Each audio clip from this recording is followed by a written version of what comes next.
Most welcome to today's seminar on human security. I don't think I need this one. I hope you can hear me. We have the honor to welcome Professor Akiko Yamanaka, who is a former Parliamentary Vice Foreign Minister of Japan, and is now advisor also to the ERIA, Economic Research Institute for East Asia and ASEAN, or ASEAN and East Asia. Then we also have Ambassador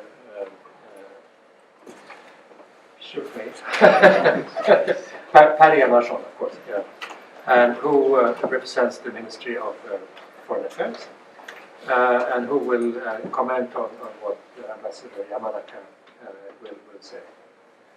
But I think it's a very inspiring and very important topic, human security.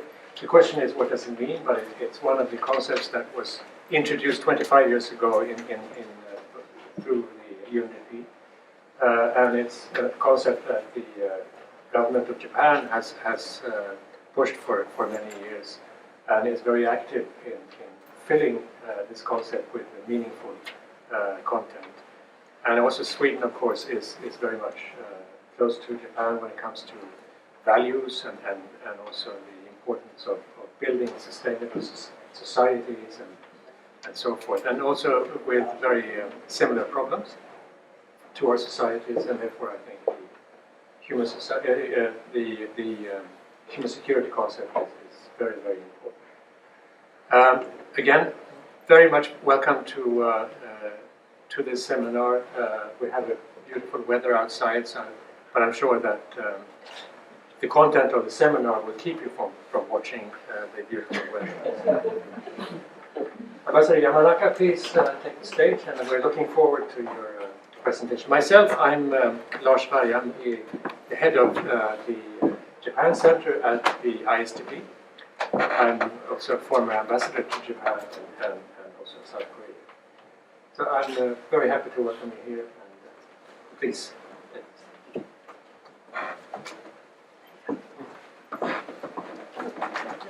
Oh, sorry.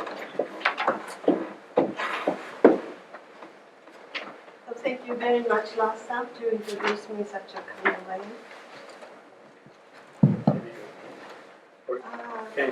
Can you hear it? Can you hear me? Right?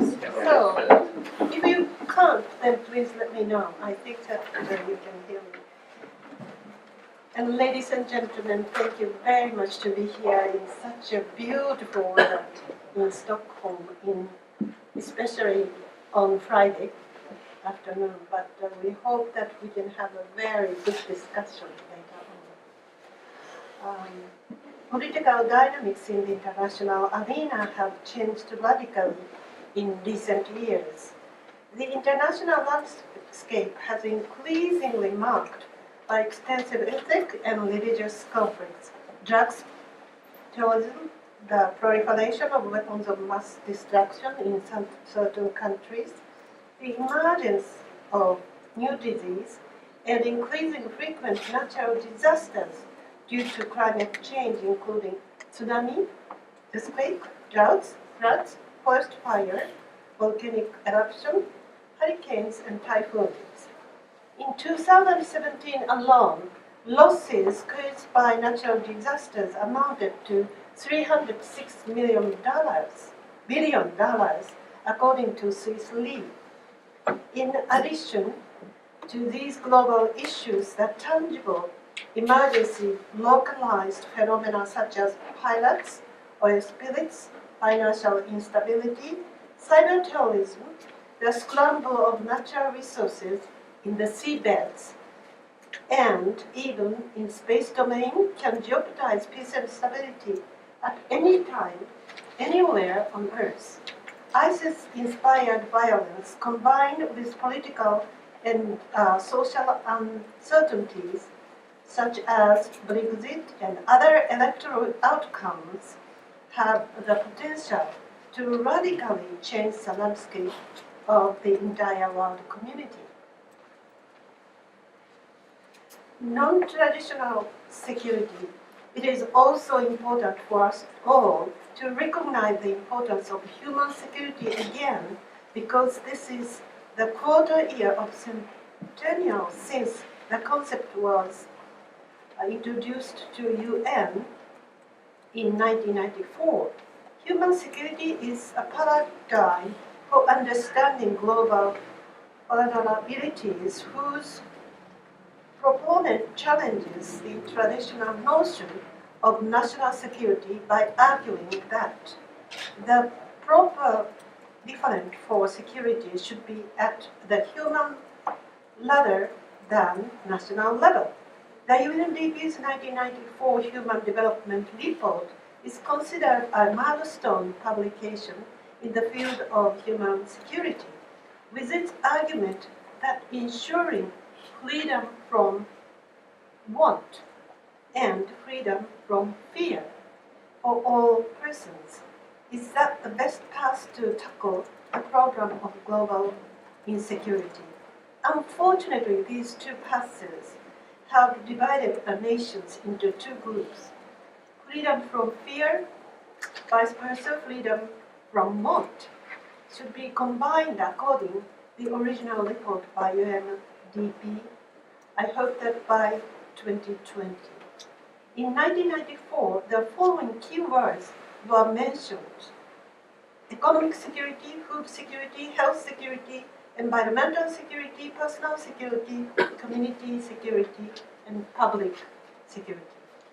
As you know well, Japan had contributed to establish the UN Human Security Fund in 2001, chaired by Sadako Ogata and Amartya Sen. The activities of Ottawa Convention with 14 nation-states have separated from UN human security. However, we should work together under the umbrella of the concept of human security. Regarding gender human security, Sweden is one of the leading nations and the model of realizing the concept in her policy, for example, human governance, which was realized even at the multilateral meeting, including US, Japan, Korea, China, and DPRK in 2017, which I attended. We had 5 female representatives.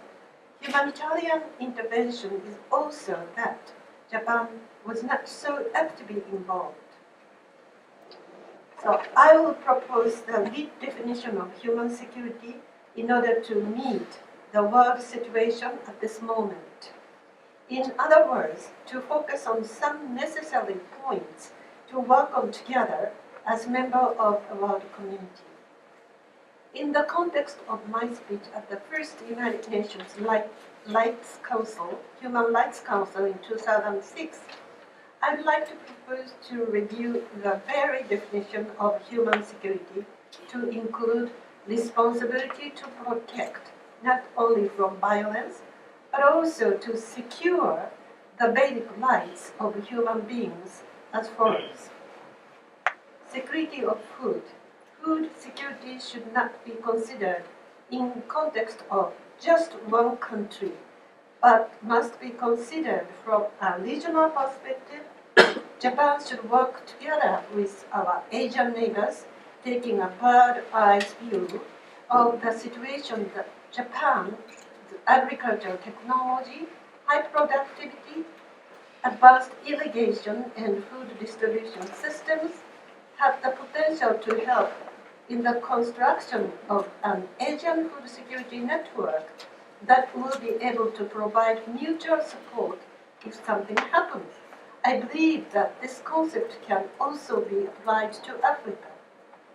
Security of water in context of water security in the Middle East and Africa, Japan's compact water purification system, desalination facilities, and water treatment systems can all be applied to any place as far as water exists. At the same time, Japan can promote afforestation and reforestation as a preventive measure for desertification in the Middle East, South America, Africa, and China. Energy security in the world is common issues for all. The spread of solar and wind power is gaining momentum. However, less utilized wave power generation and the development of methane resources from the sea can be accelerated by Japan. In addition to the above, Japan's technology can contribute to upgrading nuclear power stations and improving risk management based on hard lessons learned from the accident of Fukushima Daiichi. And the security of environment, the Paris Agreement was signed in December last year, as you know well, at COP24 without USA. And all the nations led by UN are working hard for 2030 in the front of SDGs. But I'm a little bit worried because everything is in a package. Sometimes everything means that nothing is achieved. We should focus on what to do for every 3 years targets. And one of the current issues can be disaster mitigation and prevention. We have to consider what kind of lifestyle is the advanced way of living. The value of lifestyle, that is, way of living, can be shifted from big, fast, strong to small, slow, and gentle.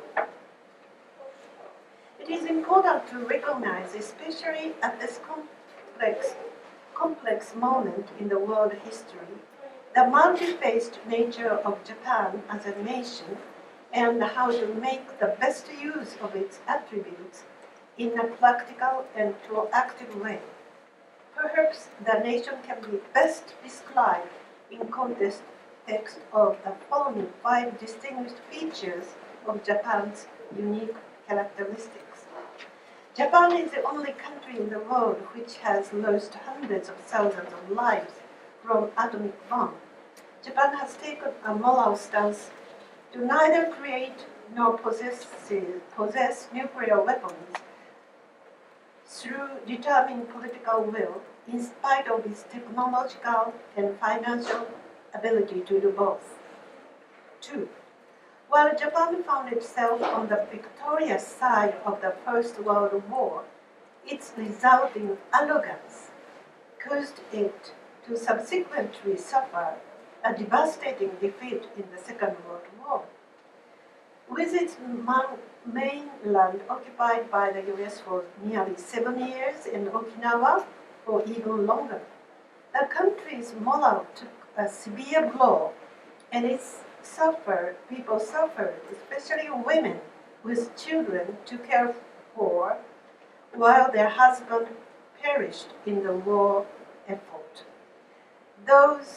Through these experiences, Japan gained an understanding of the mindset of both winner and loser, uniquely equipping it to be a mediator between the victorious in current world conflicts and those who have been defeated. 3. Japan enjoyed a period of radical economic development after World War II to become a member of the small group of rich democratic countries and became a model for other developing countries. On the other hand, Japan's dependence on the US for defense and security continues because history took away Japan's right to and a will to become a militarized country. Therefore, Japan has to consider carefully what our role can and should be on the world stage, especially in relation to global security issues such as terrorism, cyber security, piracy, and conflict as a member of the world community. 4. Japan is very unique in terms of its attitude to religion.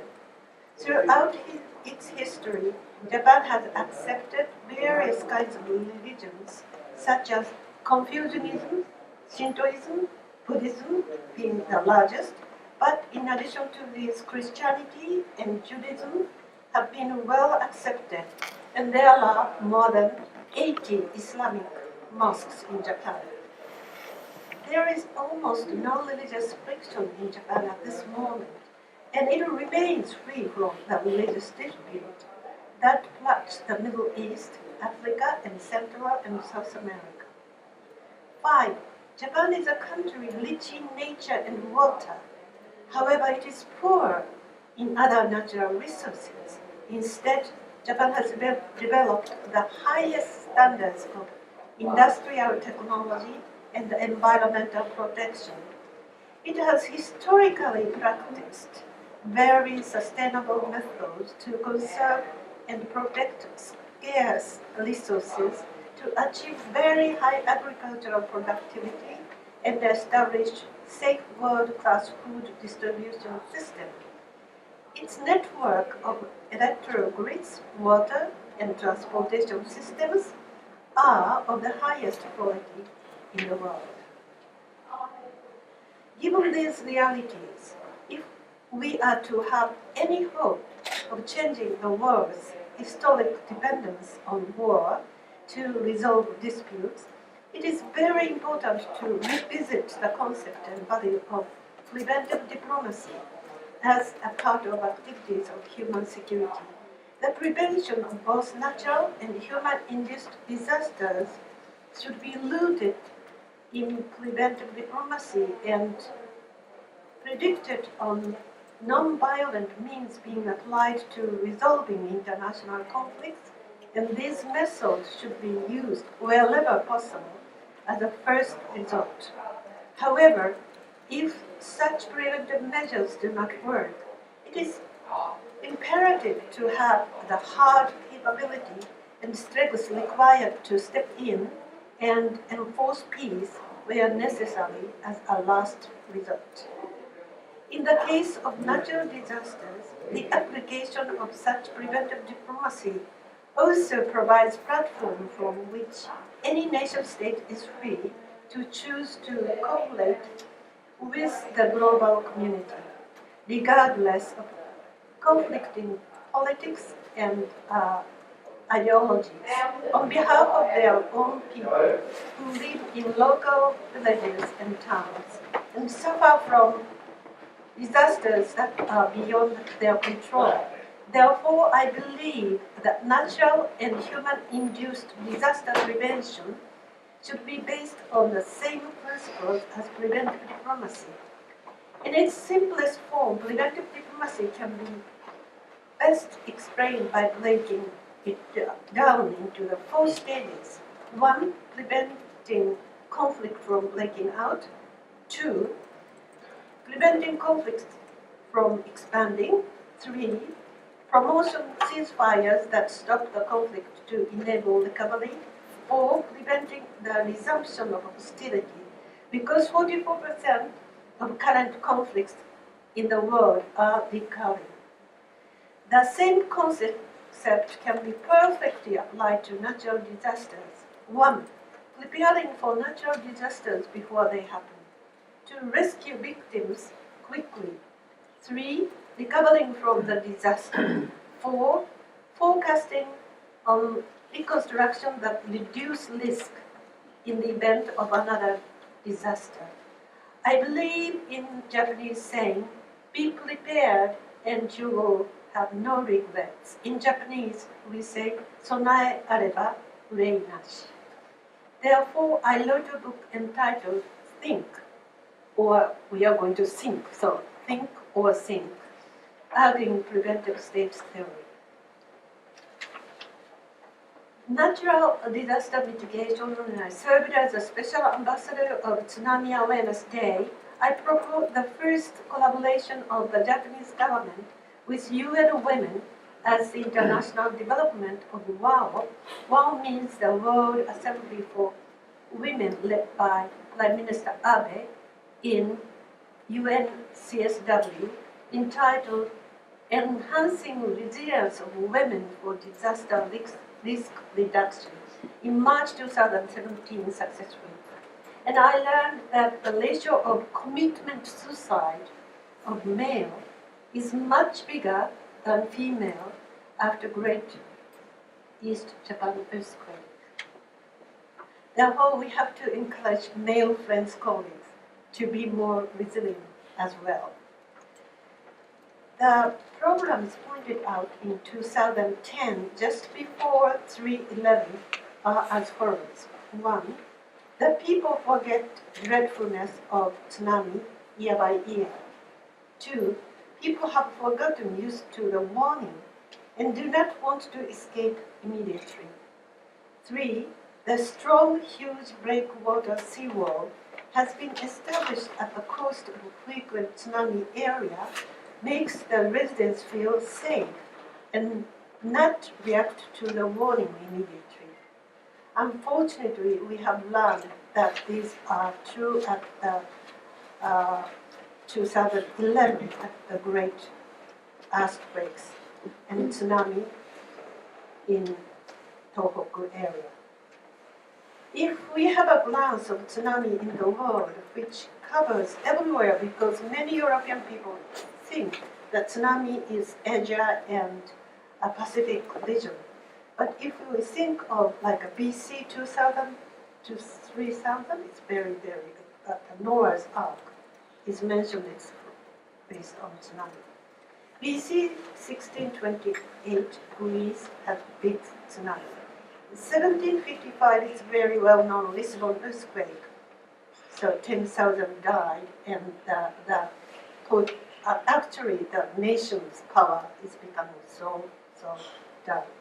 In 1946, Aleutian earthquake, 165 died. 1960, Chile earthquake, 142 died. But 22.33 hours, that means 22 hours, 30 minutes later, the tsunami came to Japan. In 2004, the Indian Ocean earthquake and tsunami, 34 meters high and 250,000 died.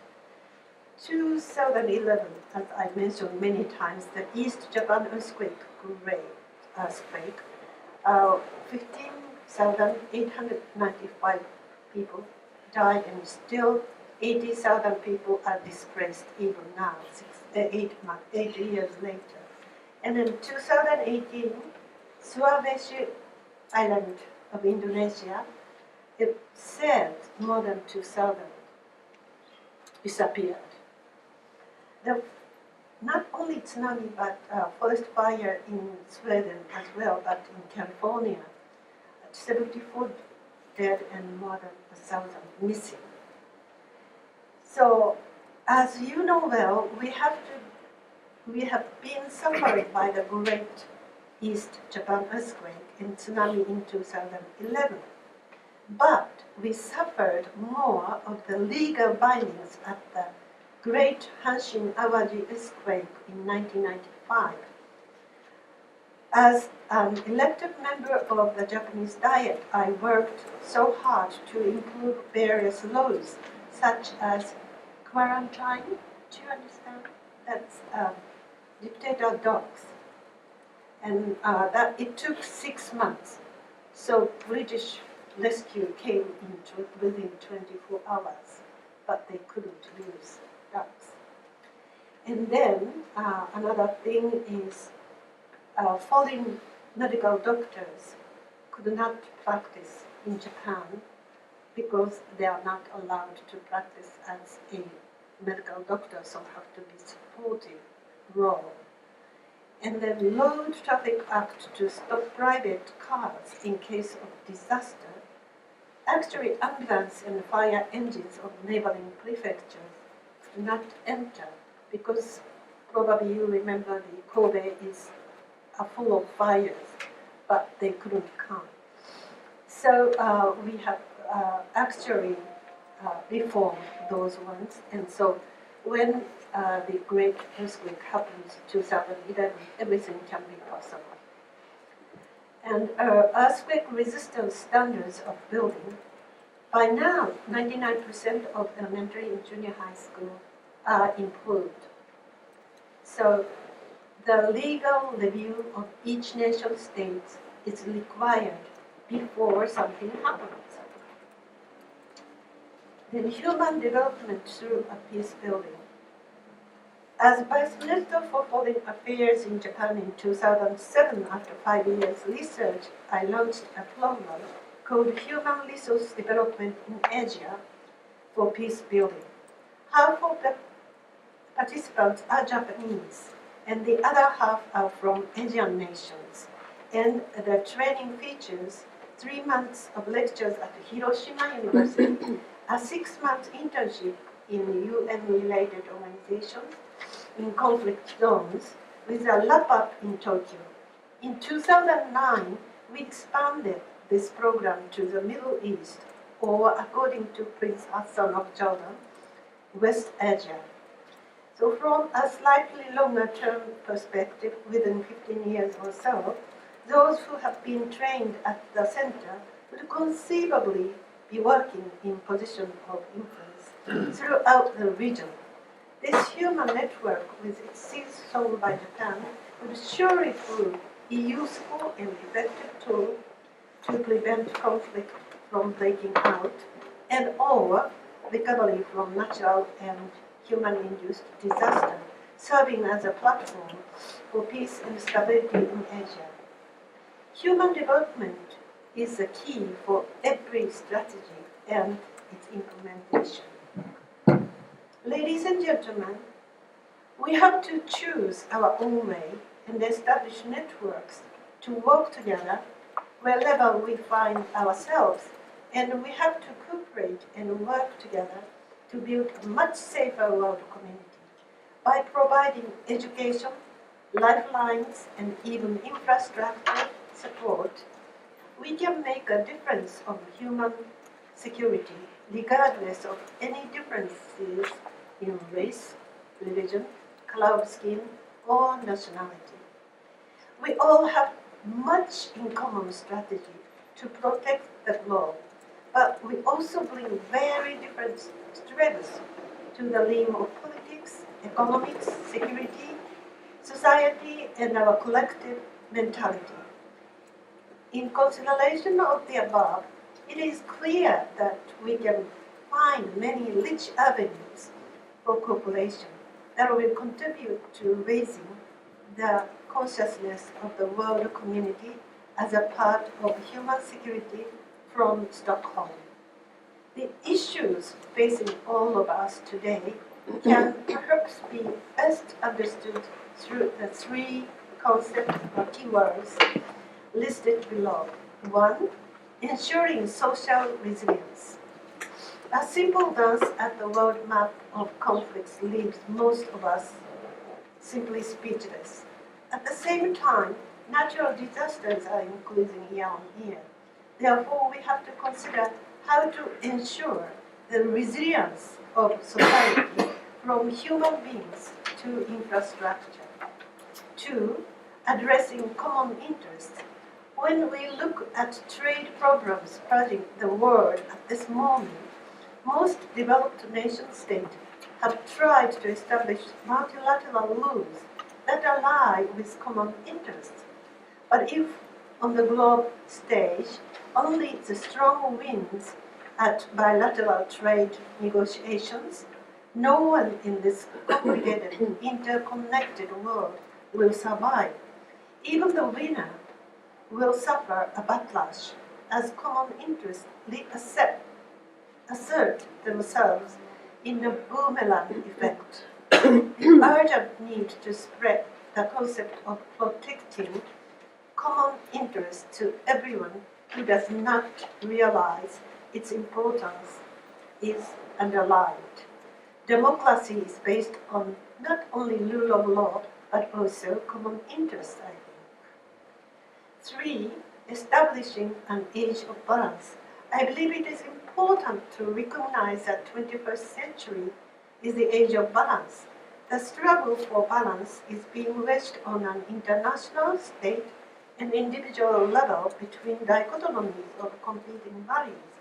They include development, environmental protection, globalization, regionalization, high-tech information, individual privacy, group orientation, individualism, work-leisure, materialism, spiritualism, male-female, military solutions, non-military alternatives, and even national interest, international interest.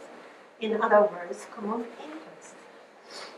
In closing, I'd like to share with you a quote from late Professor Kenneth Galbraith, Professor of Economics of Harvard University. In 1994, as Professor of Intercultural Studies, I met him for the first time, and he said, Akiko, US and Japan have succeeded to produce excellent products. However, it is doubtful if we have succeeded to produce real happy people.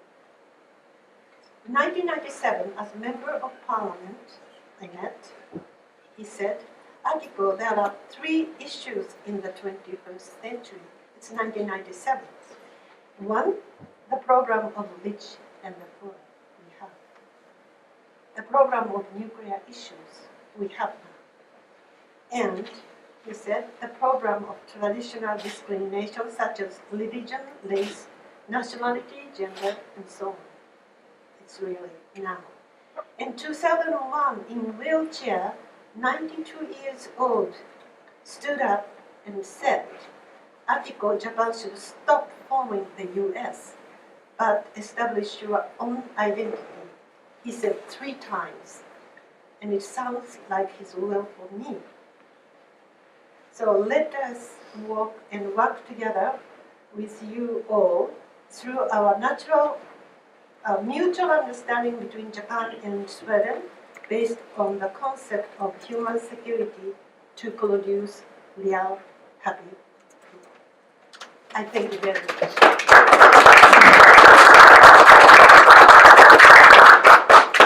Thank you very much. Excellent. I'd like to introduce Ambassador Enarsson, who will say a few words as a comment and also present your ideas on topics related to this. Welcome you to the Thank you. floor. Why don't we sit down? Yes. Yeah, you can sit in the middle.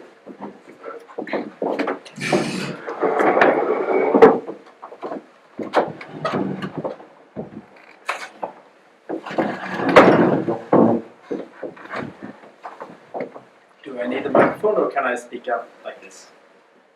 Okay.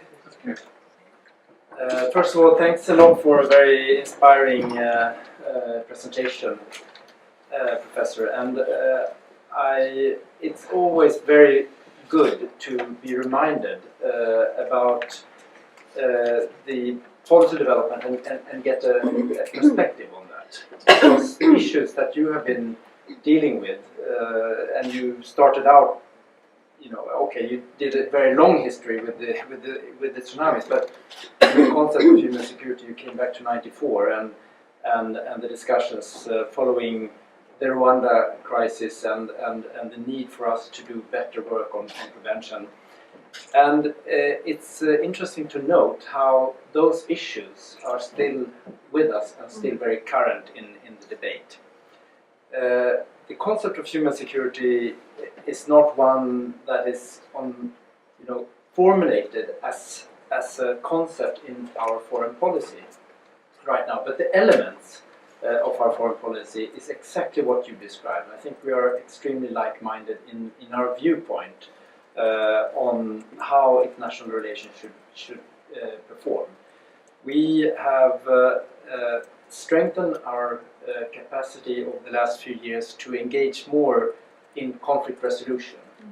I think the Yemen conference that we had here in Stockholm last year is one example of that, but there are other examples where we are trying to step up our efforts to contribute better to the resolution of conflict.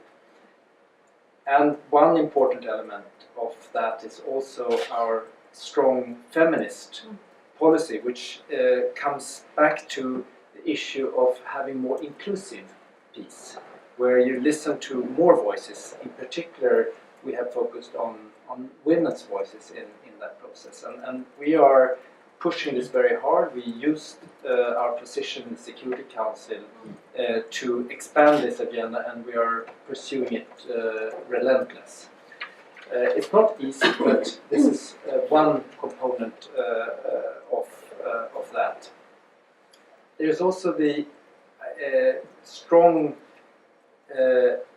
focus on preventing conflict. And this is not only about preventing the outbreak of conflict, but also to support a more solid transition from conflict to peace and development. Of course, one of the big policy developments over the last years has been the establishment of the Agenda 2030.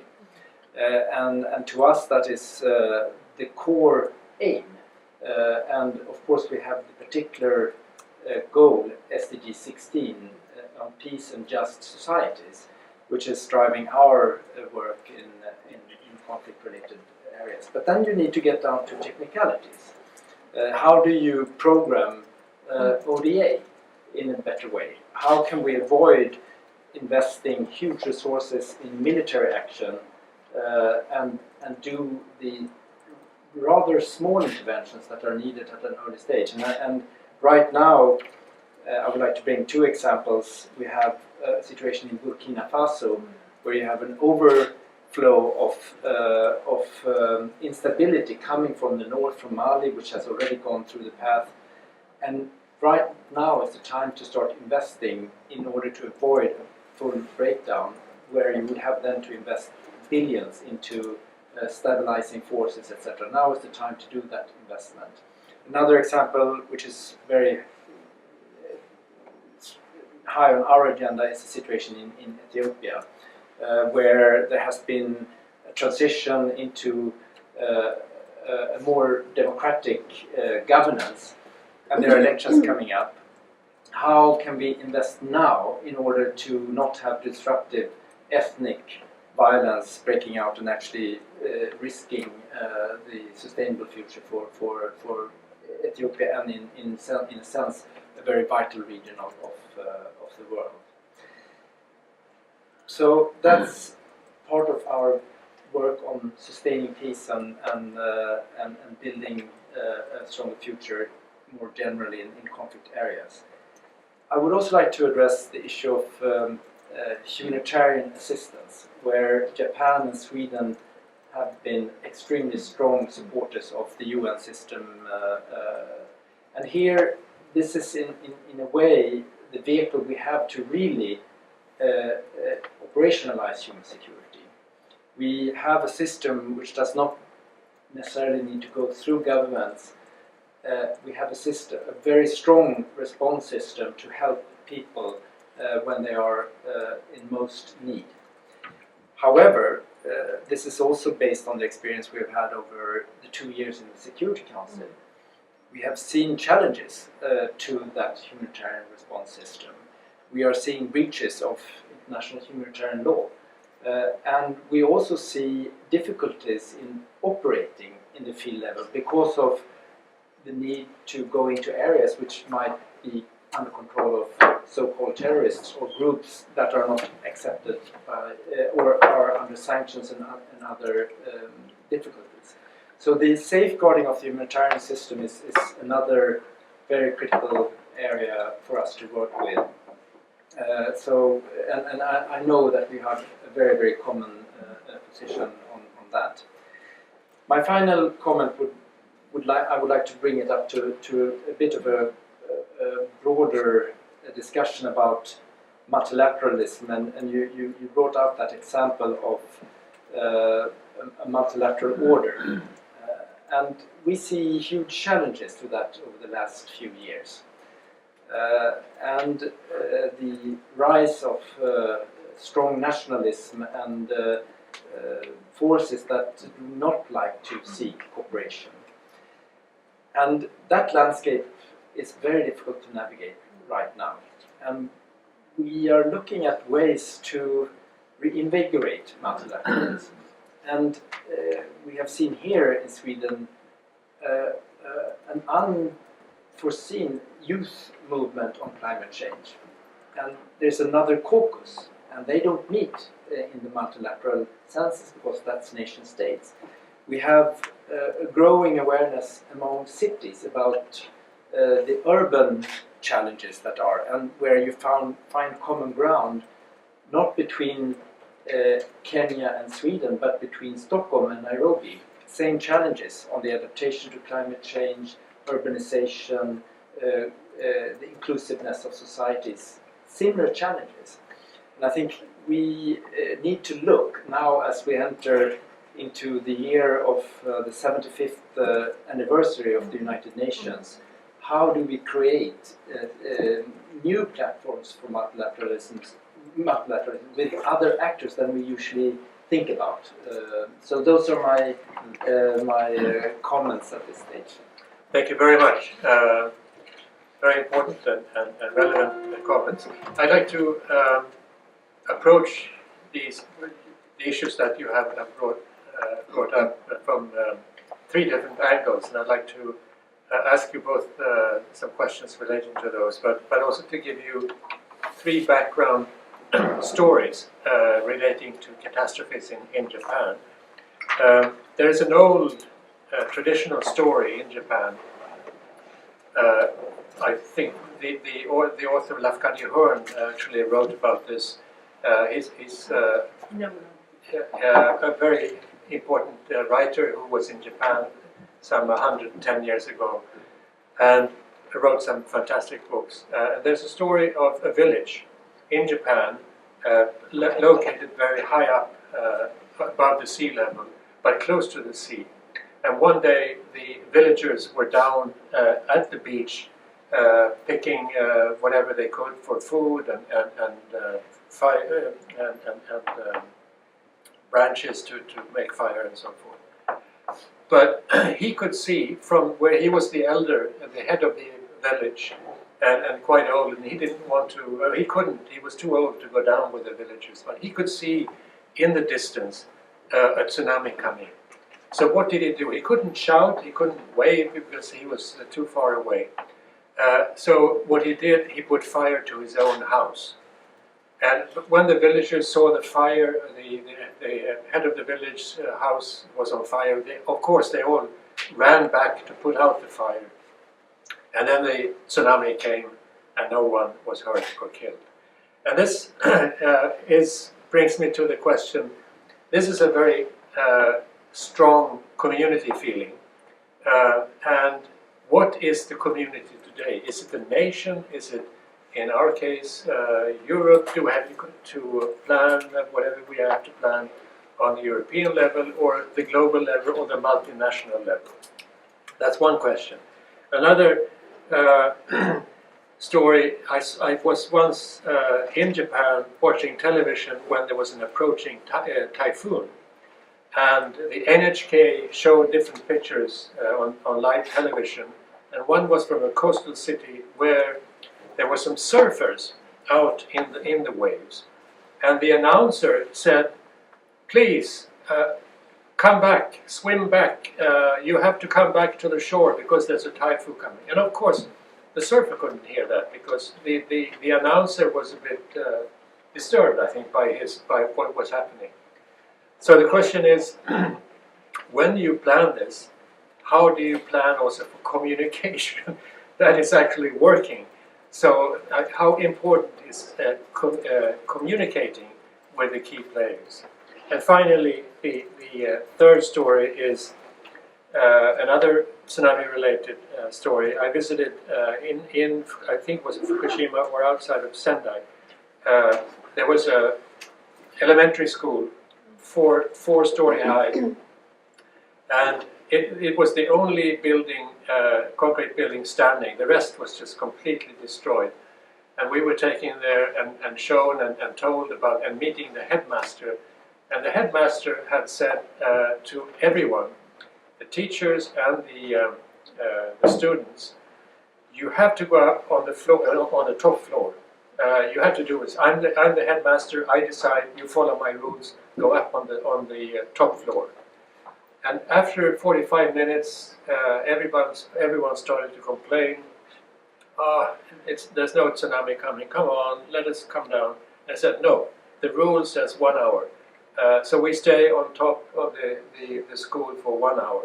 And then the tsunami came, and they were all saved. That leads to the question, how important is it with rules and laws when it comes to planning human security? Are there any instances where we have to force the community by using a law structure? Those are the three questions I'd like to ask you. What is the community? How do we communicate?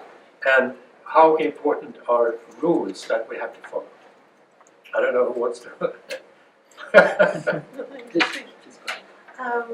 Thank you very, very much for such a good and difficult questions to answer.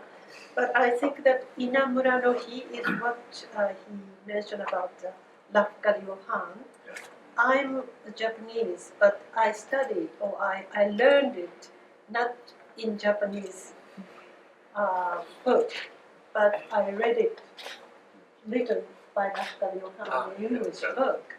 But that is a kind of very, very able top of the leader of the village show the way, and just after the rice was cut down and put it in places, he burned everything. So that's why the people would understand how to get to the mountain. So the concept we have learned is try to not leave anyone behind. So everybody have to really be saved. And this is a kind of concept that at this moment, International Tsunami Society as well as UN Tsunami Day, that this is a basic philosophy that we should try to make everybody come together. But of course it's not so easy. So what we are going to do is some places tsunami, but the other places is landslide, mountainside, or the other places have different possibility like a flood. So always before something happens, the people would think of what is the best way to really escape. Because it's easy in a way sometimes because of the landslide, or sometimes you cut the mountain and put those soils here and then build the houses. Then it's easy to really have something come up. So I think that we have to look. It's related with the next question. Look, and I said social resilience means social means community sometimes, but the other time is town, and the other times is city. But combined with like a local government and also national government as well. But it's very difficult for national government to put everything. So you yourself have to think about it beforehand. And then regarding typhoon for Japan, it's not so difficult, even though we have victims. Because typhoon, you know, typhoon is born over there, down south, and typhoon is coming this way, this way, this way. And then probably it will go to Japan or it will go to China. So the analysis and also forecasting is very, very good now. So typhoon is, we can really prepare for that. But like tsunami or landslide or the other things suddenly comes and it's so difficult. So we are going to clearly cut the different approaches. And I think that third one is Rules or laws. laws that I mentioned about 3 examples, for example. But you don't know until something happens. For example, the fires came and from neighboring prefecture, fire engine and everything are coming, and now the private cars who are escaping from Kobe is coming out, and if there is no law, at that time there was no law in 1995 to stop them, so that's why the fire we couldn't stop really. So after that, it's a kind of special law. If something happens, the nation and also prefecture can really make the traffic stop. It's not so difficult, but those kind of emergency law should be considered anywhere in the world community. If something happens, that we can do it. So some laws, some enabling laws, which we can really share with everybody, but it's not so popular that medical doctors can practice or not. It's really depends on your country. Probably Sweden. If something happens, no problem. Any medical doctors who are qualified in that country can really make a practice to save the people. But in 1995, Japanese law are not allowed. So many friends, doctors from neighboring Asian countries came, but they have to really make a secondary support. And then a big argument or criticism came to the government. So government 4 days later suddenly decide, oh, we can accept, for example, Swedish and then Indonesian or 4 nation states doctors group. But it's so strange. What is the other nation states? So that's why we made a kind of change of law. So 2011, everything is very much normalized. So what I would like to say is, of course, we can prepare for something happen, but it's not, of course, enough. And many times we have learned what had happened. But the important thing is how to share this experience with other nation states or with other community. So that is very important. You shouldn't stop only just inside of what has happened. I can't really answer, but still I think this is what I'm feeling, and then we are trying to do at this moment. Thank you. Do you have any comments? Well, Lars, those are very hard questions, of course, and it's a little bit out of the comfort zone of a civil servant. But let me give a try. On the community, I think I alluded to that in my initial comments. When multilateralism is challenged, I think we need to find new ways, new communities to forge. And I took the examples of cities. I think there will be a time now where cities will start not accepting the national boundaries, and they are going to start sharing the experience and do the work. I also think that the youth movement, and we have on the African continent a huge youth population, they will not accept the old rules, and they will find new alliances to build. So I think there will be other kinds of communities that we will have to work with. On the other two questions, I'll go on the rules and laws first, because it's connected to this challenge to multilateralism. We are currently preparing for the Red Cross conferences later this year. And as I described in my initial comments, during our period in the Security Council, we could feel that the international humanitarian law that we have agreed, and which have been a very basic agreement among nations, are in question. So the sense now is we cannot be ambitious for the Red Cross conference. It's defending the old rules. And we can also see another example is how certain powers are really pushing back on basic rights of women, and I'm talking specifically about sexual and reproductive health and rights, where in humanitarian situations this is key, and we are seeing a backlash on this in various resolutions in the General Assembly and the Security Council. And this is disturbing, and I'm not. It's a quite pessimistic outlook actually, because also within the EU, many of these rules are now in question. Lastly, on communication, and here is where maybe I will go out of my comfort zone mostly, because I will make a comment about the current election debate that is going on for the European elections. And coming into that with the agenda that I have presented on building peace and this international outlook, I'm a bit disturbed by the lack of vision and the lack of international components in that debate.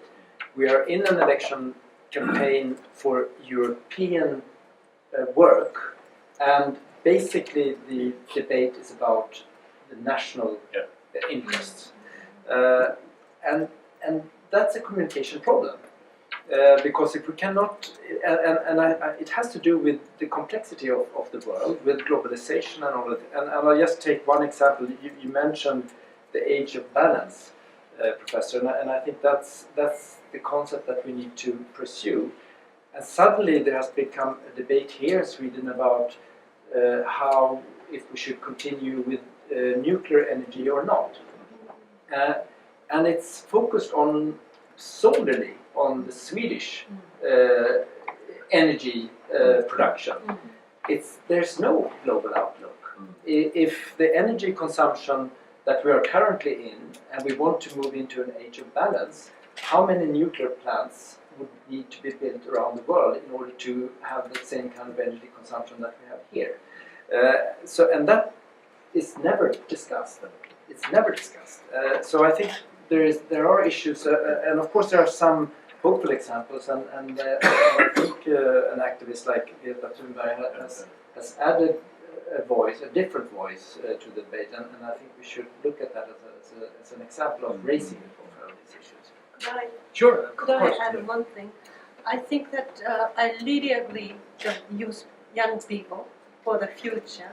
So what we have started is so-called International Tsunami High School Summit.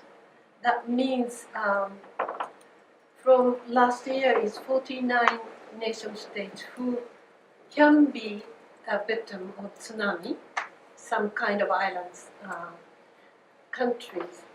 And we invite 250 high school students from 49 countries and 250 Japanese high school students. And a week we are going to separate into different cities and towns in Japan which suffered from tsunami. And also finally we got together and then have lapping up. And they are going to really make a presentation, and everything is not only just a passive attitude. They have to say many things. And it's very good. And we are going to have it again. The third time is September 10th and 11th in Hokkaido, where I'm originally from. And also we suffered with the tsunami at the island long time ago. So that's why this is some kind of networking, and then also first class of tsunami actual professional professors and trained people are the lecturers. So I think that very important to make a kind of opportunity for us to really propose to the younger people who are not just think or learn, but who like to participate and think of something, and when they go back to their home, they are going to really be a kind of center people. And I think that also, when I said social resilience, and I said community, but of course, the region means not the geographical region in this time, because some country like California has a fire, forest fires, and then many other places have forest fires, but Japan don't have forest fires. So this is a kind of region they can really cooperate together to work and to be able to prevent and to share the information. And all those typhoons, cyclones, almost the same thing. So, but there are a place where, do you have typhoon? Or? But we have storms, but we don't. Storms, but just storm, Yeah. not cyclone, typhoon, No. or hurricane. So we won't so much share with Sweden in that sense, but we can share with the nation state where the typhoon always comes. So I think that we are going to try to make a map based on the natural disasters. Human-made, I think human-induced disaster, it's very difficult to make a map and things like that. So we have to really make that preventive diplomacy not to happen like this time. We worry about the Iran and now what's happening from North Korea to Iran. So those things that we have to make another effort to really make them to try to not to break out the war or conflict, but natural disaster. I think that we are going to make a kind of map, and then different groups can share different things.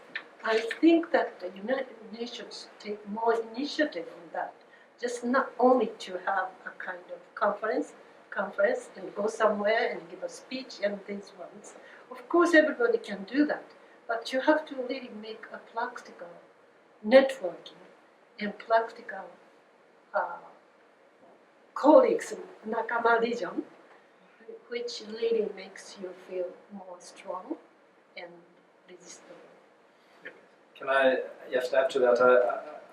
I think there are good examples where the UN is making a difference also in this arena. We this week, it was the Global Platform meeting in Geneva, headed by the UN Disaster Risk Reduction Agency, which is it's renamed, headed by a Japanese Yamanaka. Yes. And so that's the forum where the real actors meet and exchange. We are the biggest donor, the largest donor to this organization, and they are doing good advocacy in countries on the need for disaster risk reduction. So this is an agency we would love to see more countries coming into. I don't know how big your contribution is from Japan, but it's strange for Sweden to be the absolute largest donor to such an agency. So it's just there are good examples here, but we need to have more funding and more partners. And again, the name of that agency is UN Disaster Risk Reduction. UNDRR. It was UNISDR. Yeah. UNISDR changed the name. Yeah, they changed the name to UNDRR. Yeah. Okay. Well, thank you very much. I think we have room for questions and comments. If any one of you would like to ask questions or comment on what we have said, or what our guests have said. Yeah, please. Thank you. Thank you very much for an extremely interesting presentation. It was very hands-on, and it really reflects that there is a lot of experience and first-hand knowledge in these issues, which I think that we all can learn very much from. I recall the question from you, Lars, about the need for rules to create increased safety. And one remark that I would like to add in that respect is that the clarity of instructions and explanations sometimes outperform laws.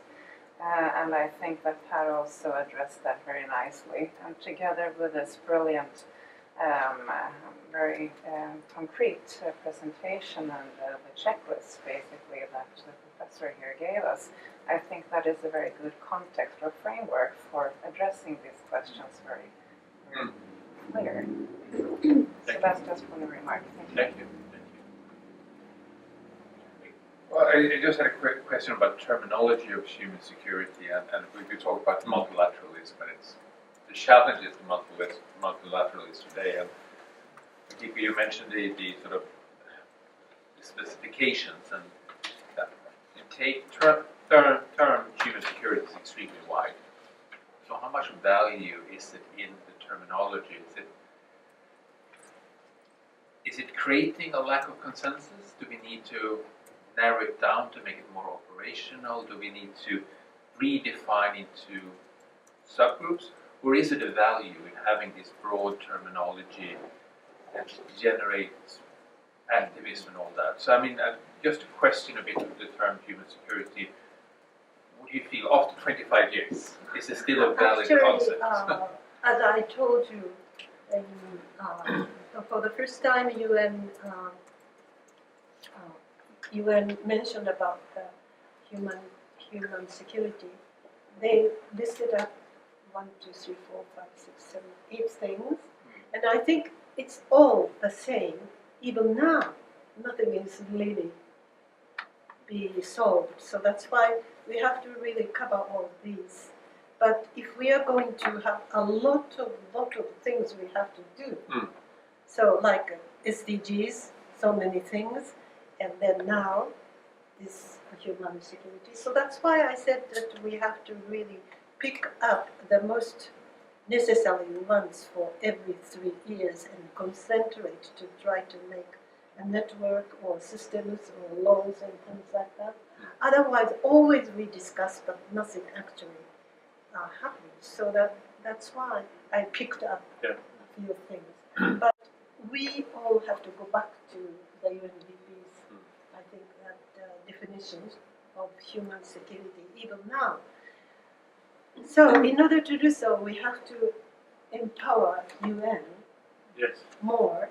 And if you allow me to say so, I am thinking the General Assembly should have more power rather than the Security Council with vetoes and with all the nation states. The P5 has nuclear weapons.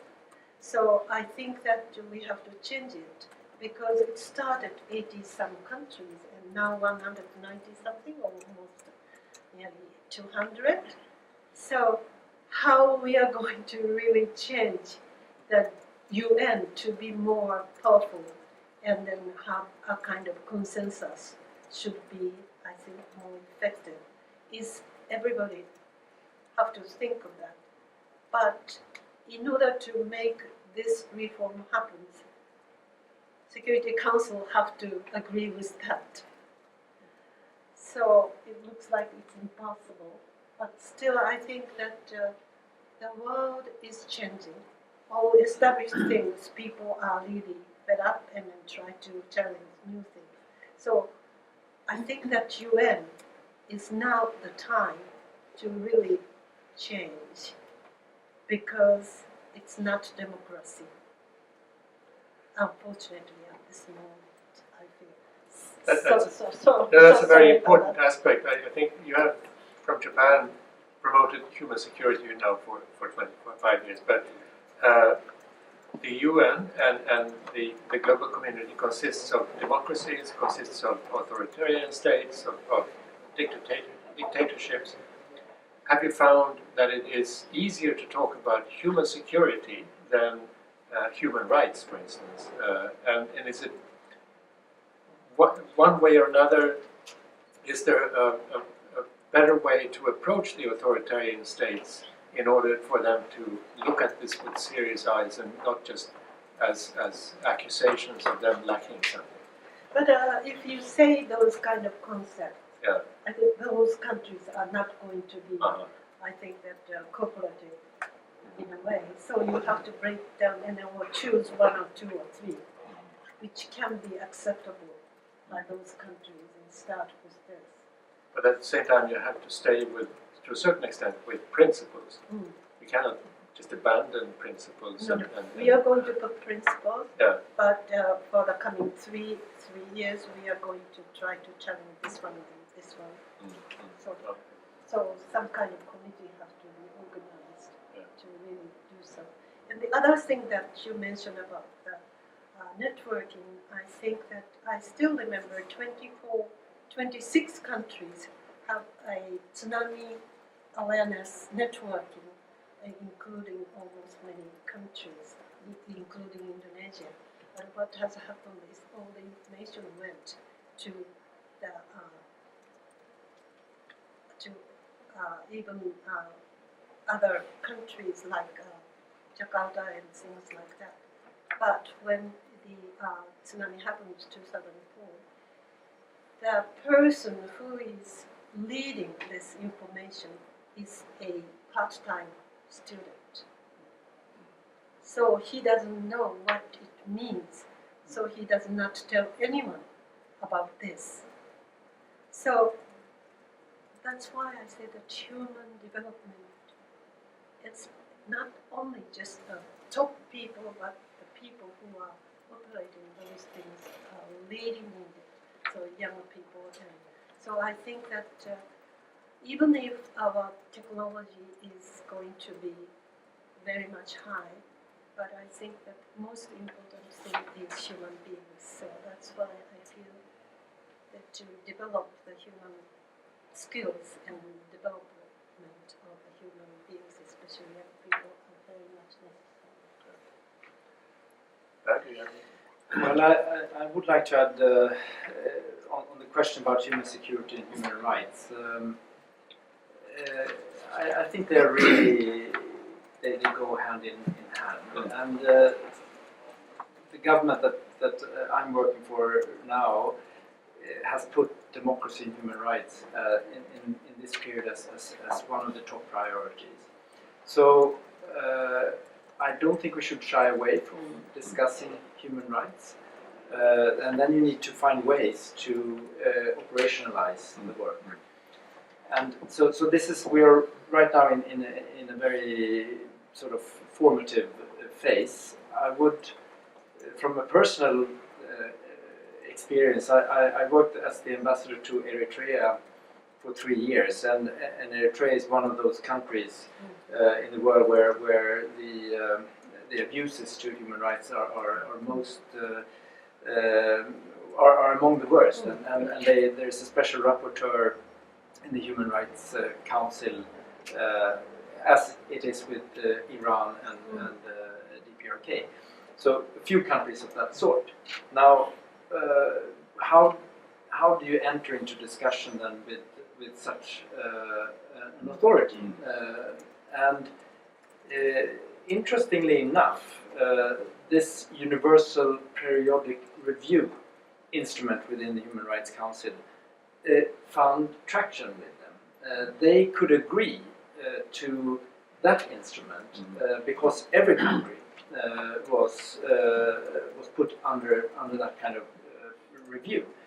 Now, of course, the recommendations can be accepted or not accepted by the government that received them.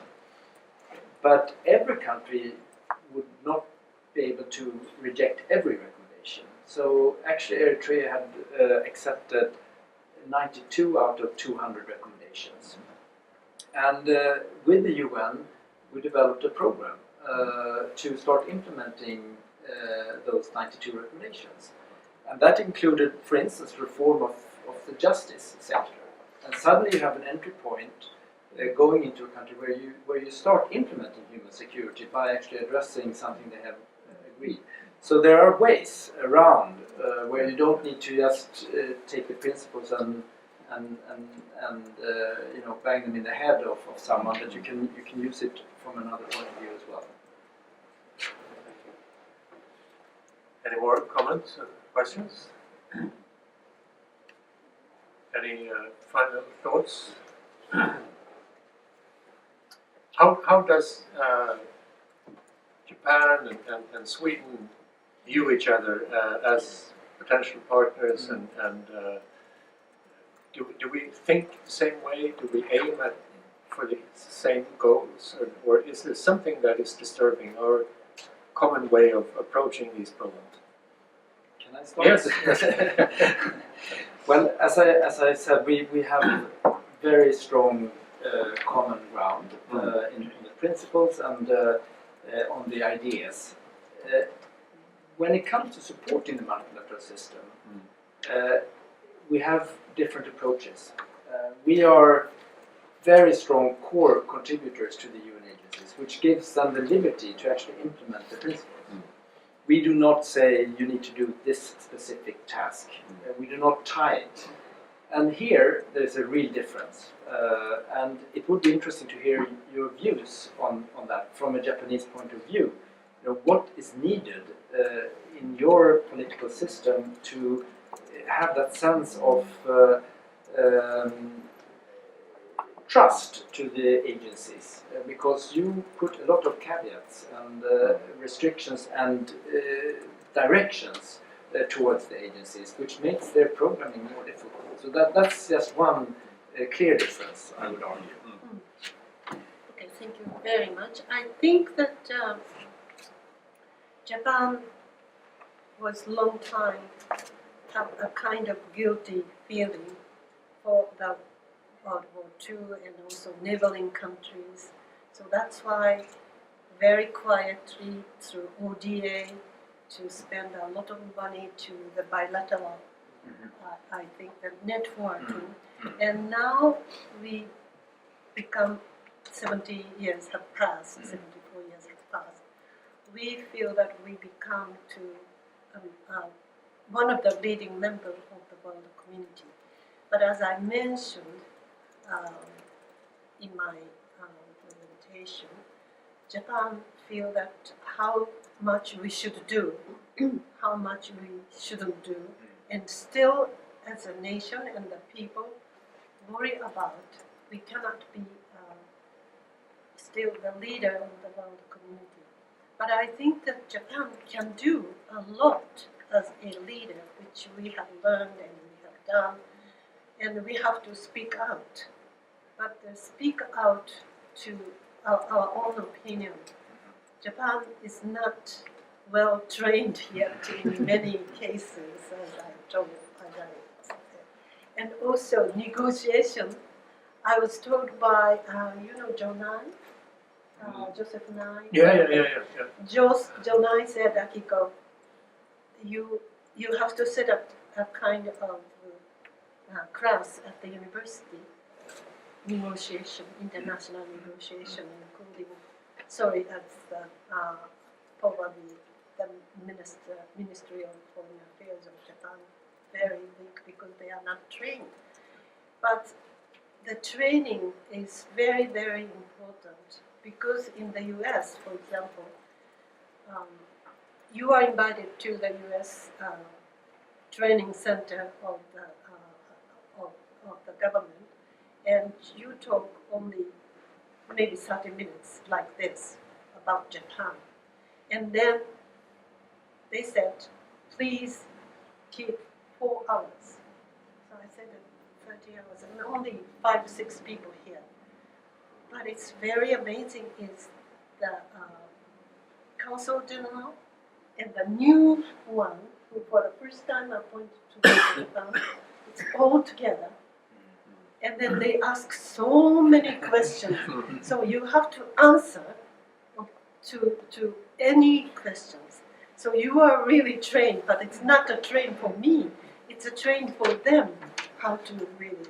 And then I came back to Japan and I said that we should do that at the Ministry of Foreign Affairs. But unfortunately, they said that they have trained enough. So I set up a new department, new classes at Hokkaido University Graduate School.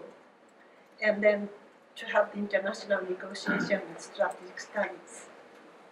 More than half of the students are foreigners, not Japanese.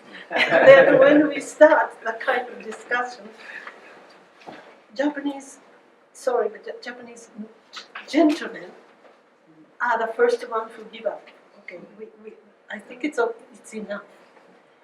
And then Japanese women really become tough, but still, well, okay, I think that's enough. Every time, Chinese women, Korean women, they are the toughest person to really, and then you can really see in the world community like this. So I think that just thanks to your advice, but I think Japan have to really train the people and to make to have the confidence. And it's a good thing, because if Japan is always the second largest economy, it'll become a little bit more arrogant probably, but now the third. So China is the second. And US, China, like this. So I think that Japan try to keep the third or fourth. I think it's okay, but try to be more initiative. For example, the Trans-Pacific TPP, we thought that the US would join if the name is changed from Trans-Pacific, partnership, but TPP, but probably Trump Pacific Partnership, when maybe US is coming back. but US, of course, hasn't coming back yet. However, they would like to have a negotiation with Japan.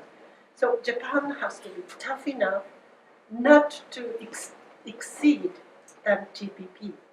And then if we say that multilateral agreement is the line, even if the bilateral, we are not really cannot admit the US has better condition. And also Japan has agreed with the EU. And this is some kind of example, hopefully, that will Sweden to not only just a trade, but cyber terrorism and some other things. If Japan and EU, we don't know yet about the Brexit, right? Maybe going, but don't know. Because the EU, I think EU election, as you mentioned, if from UK, exit people, if become more, either have a seat, then probably they will leave. But if the remaining people have more power, then May is going to have to decide to do.